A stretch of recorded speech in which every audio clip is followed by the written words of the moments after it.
Alright, this is a picture history of Jewish civilization. Alright, I don't got no cover for it, but I can put the title page up there if need be. And if you're looking at the names, you can see we didn't put this book together. You feel me? So what the world know that you don't know? That's the question. What does the world know that you ain't figured out, so-called black man, woman, and child of America? Alright, now this right here, we're going to go over to page 9. And this says the Hebrews of the biblical period. Let me know when you got a close-up on that. I'm going to read the caption. That picture to the right? Yeah. Okay. Yeah, I got it. You got it? Alright, now I'm going to read this. Now this is on the walls in Egypt. It's on the walls in Egypt. Why Seti Spaghetti and any of these other clowns claiming that there ain't no proof of no slaves in Egypt. Or no Hebrews in Egypt. You men are liars, man. I don't even know what. Like, it's proof that you've been entertaining demons. You know what I'm saying? Because this is a big campaign out there to discredit the scripture, but you can't discredit it. It's airtight. It links right up with scripture. It links right up with scripture. Anytime you can pull a source, you got that? Yep. Anytime you can pull a secular source, man, and then link it up with the scripture, and them secular sources don't even be for the scripture. You feel me? But the fact that they speaking against it only shows you that the scripture is real. Now the caption says a Shemitic prisoner. Shemitic prisoner. Painted on terracotta from the period of the 19th dynasty. You can find this in Lavara, Paris now. Period of the 19th dynasty, man. Look at that. Ain't no proof of no Israelites in Egypt. Man, you people are lying, man. For real. Alright, I got another one. You got that? Yep. Alright, we're going to go over another one. This picture up here.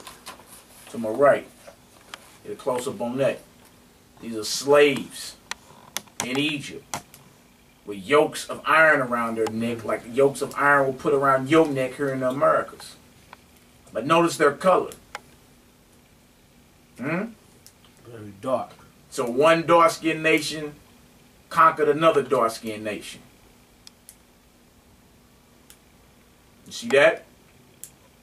That's undeniable. You can't get past that. You cannot get past that. Now, it says for the caption, and if you look close, showing you some of my people were dealing with that six-pointed, what they call a shield or a hexagram. If you look close, you can see 6 points on some of their clothes on it. But it says the thousands of war captives who were transformed into slaves made it possible for the Egyptian kings to implement their feats of engineering. Chained captives are shown on these painted clay facing plaques from a building erected by Ramses II in honor of the king's brave warriors from the period of the 19th dynasty. And you can find this in Paris as well. While you was talking about finding the 42 negative confessions in a museum in Britain. Alright?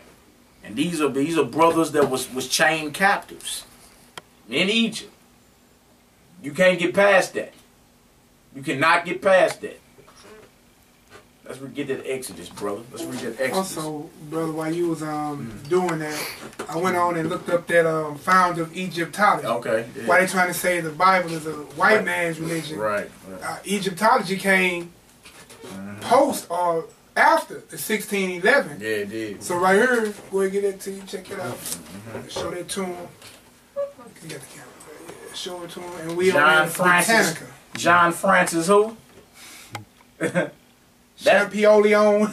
Champollion. That's your father of Egyptology right there. It would have never been no Dr. Ben Jochannan or no Seti or no Ashraf Crazy or none of these characters. So you get your doctrine from a white man. From a Frenchman. You see that? You got it out? And that's from the Britannica website. But you can search that out. And hopefully the brother got a good picture of it for you. And got the name spelling real good for you.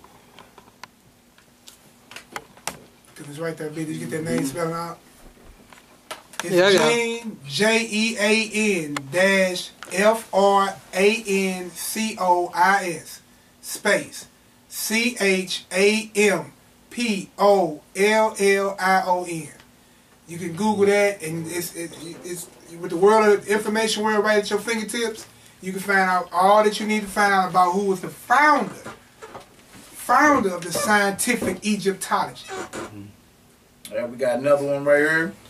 It goes into the upper row of the painting from the tomb of Nahat at Thebes. Shows workmen gathering and pressing grapes. And they in their drawers. Mind you, this is not Egyptian royalty. The wine was stored in tapered jugs with bore inscriptions indicating the year, kind of wine, vineyard, proprietor of the vineyard, and the vine dresser. The bottom row shows a hunter with a snare. Now that's at the bottom of this right here. Bottom of that. You get a close up on that down there. All right.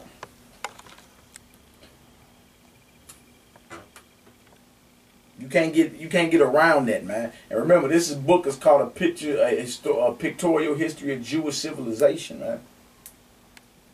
We didn't put this together. You want to hide something from a Negro, put it in the book. They always say that. And over here shows them collecting grain, and it's a taskmaster. The dude over there up here with the stick, that's the overseer in Egypt. Showing you that there were different class rankings in Egypt. Massa. There was masters ruling over slaves. If not, it wouldn't have been a taskmaster, man. We wonder why people call him Massa. It's Hebrew. Yeah. Oppressor. Oppressor. All right, let's get this Exodus chapter 1. Exodus chapter 1. Starting at the 6th verse. Yeah, let's read Exodus chapter 1. Exodus chapter 1, 6 through 14. Exodus chapter 1, 6 through 14.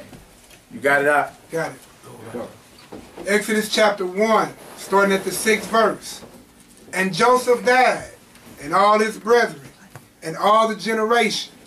And the children of Israel were fruitful, and increased abundantly, and multiplied, and waxed exceedingly mighty. And the land was filled with them. Now there arose up a new king over Egypt, which knew not Joseph.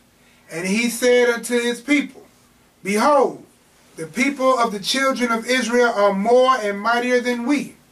Come on, let us deal wisely with them, lest they multiply and come to pass that, when they falleth out of any war, they join also unto our enemies, and fight against us. And so get them up out of the land. We just showed pictures of chained war captives. Made it possible for the kings of Egypt for their engineering feats. All right, so they had to deal with us slickly and wisely. Come on, brother. Therefore, they did set over them taskmasters. We just showed you a picture of a taskmaster. So who were the people that were being forced to work? If the taskmaster was up top with the stick in his hand, who was those people then? It had to be the children of Israel. And they were in their drawers, working, forced labor. Come on, bro. Verse 11 again. Therefore, they did set over them taskmasters to afflict them with their burdens. And they built for Pharaoh treasure cities, Pithom and Ramses. Man, we just showed you that. It said made it possible for the kings to build what? The thousands of war captives who were transformed into slaves made it possible for the Egyptian kings to implement their feats of engineering. Chain captives are shown on these painted clay facing plaques from a building erected by Ramses II. They built for who? Ramses? Ramses II. Right there. In honor of the king's brave warriors from the period of the 19th dynasty. One more time, brethren. Is this the Bible? You know, growing up, before you get the truth, you always wondered. They always said blacks, we enslaved each other, blacks. Right. It was all dark-skinned people, right, but they was from different nations. Different nations. The scriptures give you the understanding on what was really happening. Come on, man. Yeah, that's Show that taskmaster. Show the taskmaster. It's over to the left. This one. Read on down to 14, brother. All right. Verse 12. But the more they afflicted them, the more they multiplied and grew. And they were grieved because of the children of Israel. And the Egyptians made the children of Israel to serve with rigor.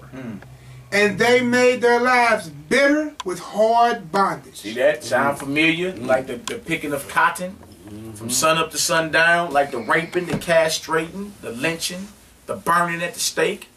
You see that? It's what we live in is a modern day parallel to what we was living back then. Look on the back of your dollar bill. There's a pyramid on it. Let's hit that Deuteronomy. Dude, that's it. And we was calling them mass over there, wasn't we? Yeah, that was 14? Yeah, we got 14 to read. Wanna go Yeah, ahead? yeah, Go Okay. ahead, read that. And they made their lives bitter with hard bondage, in mortar and in brick, and in all manner of service in the field. All their services wherein they made them serve was with rigor. With rigor. Hard bondage, man. Which one you need to do around people? We're just going to go ahead and hit it right at 68. Okay, Deuteronomy Just to 28. show 'em. Deuteronomy 28:68. Now, we just read what just happened in Egypt during those days. We're going to look at a future one.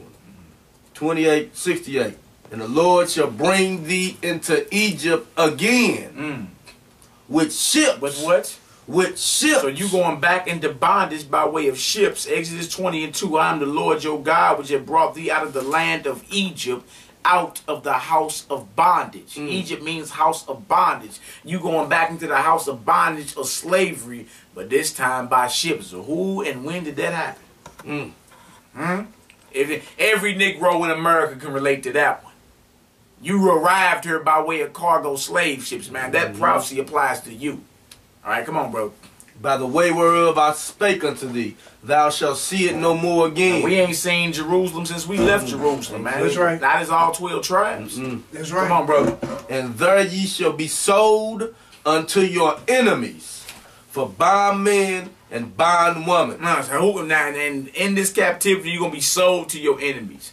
For bondmen and bondwomen. That's a slave, man. Leave. That's a slave. That's bondage.